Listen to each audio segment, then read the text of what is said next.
There is a different explanation for the unaliving of Charlie Kirk, other than as a purely political assassination. This explanation does not bring Mr. Kirk back, nor the father of his children, husband of his wife, son of his parents, sibling of his sister.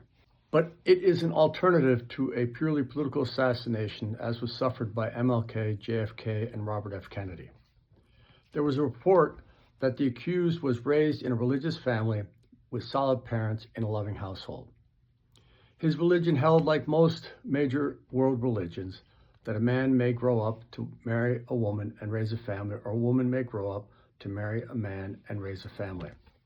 There are reports that the accused had a male roommate with whom the accused became romantically and sexually involved. How then to deal with the disappointment to his family, to his faith, and to himself for having chosen to go down a different path? How to show his roommate that he loved and cared for him, particularly now that his roommate had decided to transition to being a woman as he understood it.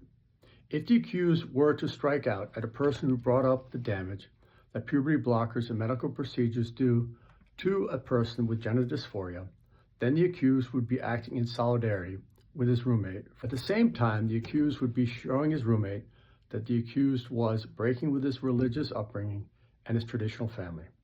But in so doing, the accused would have to sacrifice his own life as a sacrifice for his roommate. And the accused would either end his life in a confrontation with the police who came to arrest him, a suicide, or being unalived after being guilty of the unaliving of Charlie Kirk.